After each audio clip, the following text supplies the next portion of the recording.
Evo što se dešava, dragi gledalci.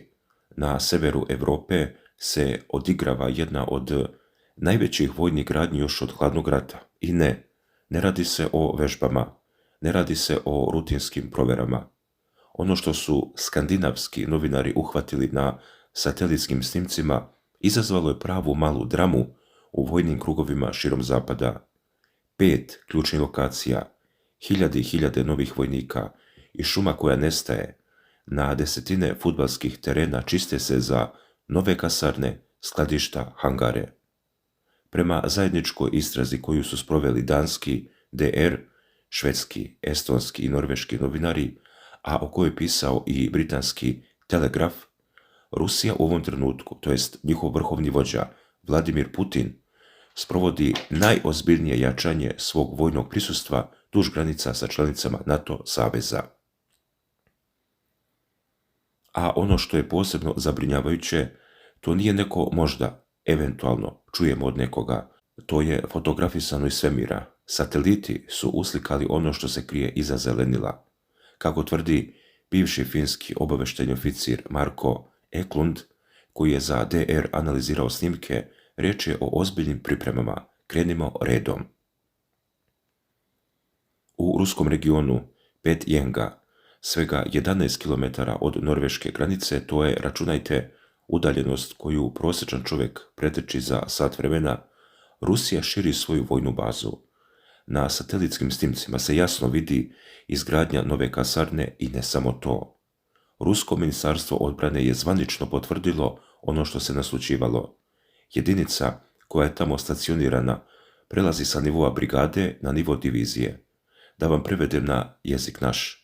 Brigada broji oko 4000 ljudi, divizija ide i do 10.000, nekad i više. Konkretno, Eklund kaže da će se broj vojnika popeti na oko 10.000, 4 na 10.000, samo na jednom mestu. Norveška je članica NATO-a. Granica je udaljena 11 km. Kad biste iz te baze ispalili projektil, pre nego što vi popijete prvi utljaj jutarnje kafe, već bi pogodio metu na teritoriji alijanse. To je činjenica i to nije jedino mesto. Onda idemo ka finskoj granici. Finska je, podsjetimo se, ušla u NATO posle početka rata u Ukrajini, zajedno sa Švedskom. Obe zemlje su to uradile iz straha, kako su same rekle, da bi mogle biti sljedeće na nišanu Kremlja, zamislite. I sad evo šta se dešava tačno pred njihove granice. U blizini grada Kandalakše Rusija gradi potpuno novu bazu. Ne širi staru, gradi novu, i to ne bilo kakvu. Eklundova analiza satelitskih snimaka je pokazala da će u toj bazi biti smeštena artiljerijska brigada. Šta to znači? Artiljerija velikog dometa. To su topovi i raketni sistemi koji mogu da gađaju mete duboko na teritoriji Finske, a da sami ostanu na ruskoj strani. Dalje na snimcima se, kaže Eklund, jasno vide nove kasarne, trpezarije, skladišta. To nije kamp za jednu noć, to je baza za duži boravak, za ozbiljnu jedinicu. Ali najzanimljivije i najzabrinjavajuće je ono što se dešava kod Petrozavodska, u mestu Nova Vilga. Rusija gradi bazu na mestu gdje godinama nije bilo nikakvog vojnog prisustva. Zamislite, prazno polje, šuma i odjednom počinje krčenje. Upoređujući snimke iz septembra prošle godine i ovog mjeseca, analitičari su utvrdili da je iskrčeno oko 1 kvadratni kilometar šume. Teren se priprema za nove zgrade, to je sveža šuma, sveže čišćenje radi se upravo sada. General major Pekka Turunen, koji je na čelu finske obavještajne službe, jasno je upozorio. Kremlj ubrzava gomilanje vojske na finskoj granici. To nije njegovo mišljenje, to je njegova procena na osnovu onoga što njegovi ljudi vide. I to ne dolazi tek tako. Kada šef vojne obavještajne službe jedne zemlje izađe u javnost i kaže da se nešto ubrzava, to znači da su snimci, izveštaji i obavještajni podaci apsolutno jasni. Ima tu još mnogo više. Estonska granica, oblast Luga, prema riječima analitičara koji su pratili satelitske snimke, tamo je primećen povećan broj vojnih vozila na ruskoj strani. Zna se, Luga se često pominje kao žarišna tačka, mesto gdje bi po procenama NATO komandanata moglo doći do većih problema i sada se tamo vidi kretanje. Nije samo jedan kamion, nije nekoliko kamiona, povećano prisustvo. Dalje, Kaliningrad, to je ruska enklava, komad Rusije koji se nalazi između dve NATO članice, Poljske i Litvanije. Zamislite teritoriju koja je sa svih strana okružena alijansom i baš tamo, u blizini grada Baltijska, samo 20 km od granice NATO-a, Rusija širi svoju pomorsku bazu. Eklund kaže ista priča.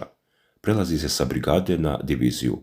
Broj vojnika ide gore, broj vozila ide gore. A zašto je to posebno opasno?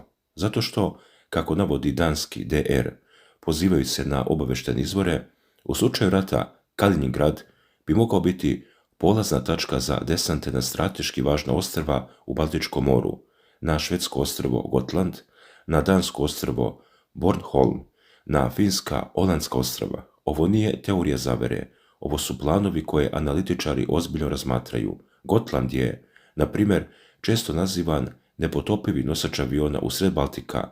Ko kontroliše Gotland, kontroliše veliki deo vazdušnog i pomorskog prostora. Bornholm je na ulazu u Baltik. Olandska ostrva su demilitarizovana, ali su od ogromnog značaja. Zamislite samo, ruske trupe se iskrcavaju na teritoriju Švedske, na teritoriju Danske, na teritoriju Finske. To je ono o čemu se priča iza zatvorenih vrata. A sada dolazimo do brojeva koji dižu kosu na glavi. Rusija aktivno modernizuje postojeće baze i gradi nove na ukupno 19 lokacija. Ljudi, 19. Ne 5, ne 10, 19. Finski vojni komandant Pasi Valimaki je izjavio da ova moderna infrastruktura duž finske granice omogućava raspoređivanje čak 80.000 vojnika. Da pročitam ponovo, 80.000. Ranije je taj broj bio oko 20.000, 4 puta veći kapacitet, ali to nije sve. Prema obavještajnim podacima i satelitskim snimcima, nakon završetka sukoba u Ukrajini, Rusija će moći da rasporedi do 115.000 vojnika u ovom regionu. 115.000, to je veličina cele vojske nekih evropskih država i svi oni će biti smešteni na udaljenosti od nekoliko kilometara do nekoliko desetina kilometara od granice NATO-a. Idemo detaljnije, mesto po mesto. Pečenga, to je baza koja će prema svemu sudeći biti najveća. Ne samo da raste na 4 na 10.000, već postoji procena da bi ukupan broj vojnika tamo mogao dostići i 17.000 kada se dodaju pojačanja iz drugih jedinica. 17.000 ljudi na 11 km od Norveške. Kada bi ta masa krenula, ne bi trebalo ni sat vremena da dođe do granice. Put je asfaltiran, teren je ravan, to nije džungla, to je Evropa. Kandalakša, grad na Belom moru, tamo se gradi baza od nule. Artiljerijska brigada znači 100 topova, višecevnih raketnih bacača, možda i rakete većeg dometa. Zamješatilišta znači artiljerijska podrška s jednog mesta, to znači da ako ruske kopnene snage krenu ka Finskoj, ta brigada može da ih pokriva vatrom iz pozadine, da gađa finske položaje, da uništava mostove, puteve, železnicu, da uspori bilo kakvo NATO pojačanje koje bi pokušalo da dođe do granice. Nova Vilga, ovdje, kako smo rekli, najveća novina. Potpuno nova baza na mestu gdje ranije nije bilo vojske ljudi. Plan je da se tamo stacioniraju jedinice novog 44. armijskog korpusa Leningradskog vojnog okruga. To je sveža formacija, nova jedinica koja se stvara baš za ovaj pravac. Procene su da će taj korpus imati između 15 i 16.000 vojnika. To je vojska za sebe i svi oni dolaze na mesto gdje pre godinu dana nije bilo nikoga. Kirilovsko je još jedna tačka, 70 km od finske granice, također se gradi. Saperno je i tu se menja balast snaga. I ne zaboravimo Lugu, tamo se od oktobra prošle godine nakupilo više vojne opreme nego tokom celog perioda borbi u Ukrajini. Eklund kaže, više nego ikada, ta oprema naravno može ići i na front u Ukrajini, ali To što stoji na granici sa Estonijom šalje jasnu poruku. Poruka glasi: spremni smo. A šta kažu Rusi? To je, prijatelji, obavezan deo priče.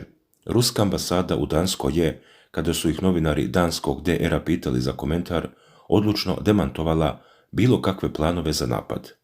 Vladimir Barbin, ambasador, rekao je: ne prijeti Rusija NATO zemljama, već NATO prijeti Rusiji, i to je zvanična pozicija.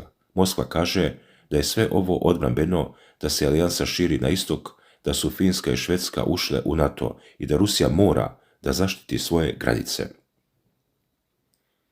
Sa njihove tačke gledišta to ima smisla.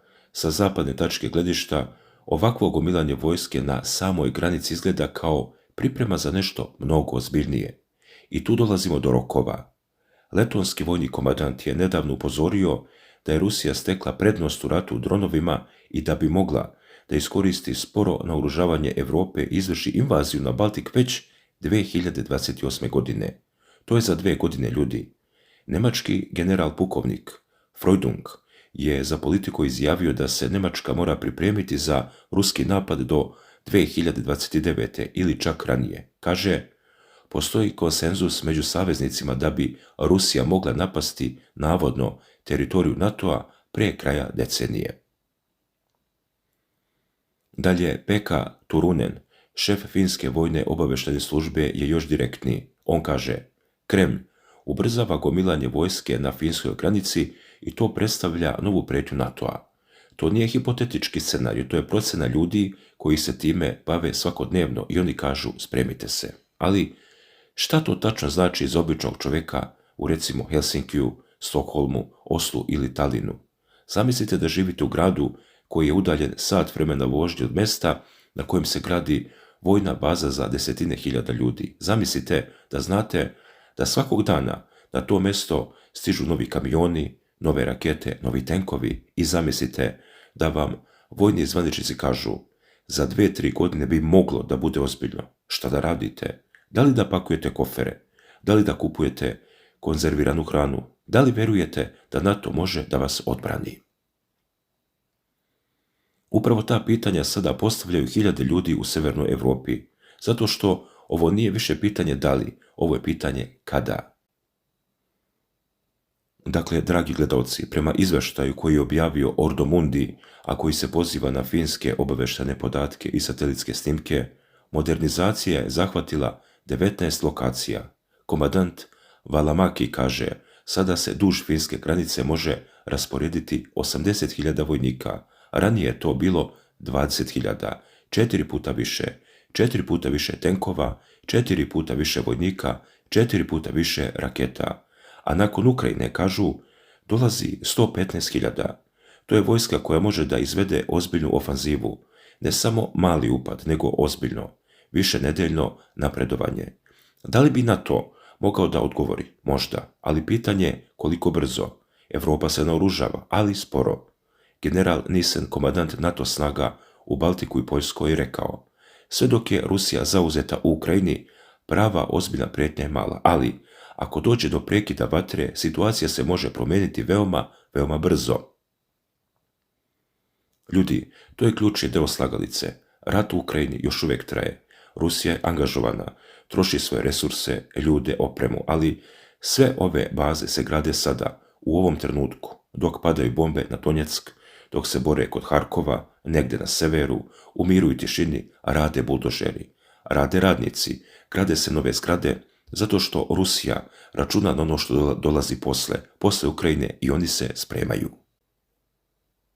Također, šef švedske vojne obavještajne službe Thomas Nilsson rekao je vrlo jasno: ne verujemo da su ova proširenja samo za predstavu. Ovo se radi o mogućnosti suprotstavljanja NATO-a u većem sukobu u budućnosti. Njegove riječi su teške. Kada čovjek koji vodi švedsku vojnu obavještajnu službu kaže: ne verujemo da je za predstavu, to znači da su oni procenili ovo je stvarno. Ali Nilsson dodaje još nešto. Kaže: premještanje osoblja u ove modernizovane baze neće biti lako. Infrastruktura je tu, putevi su tu, železnica je tu. Kada Rusija kaže pomerite diviziju, ta divizija će za nekoliko dana biti na granici.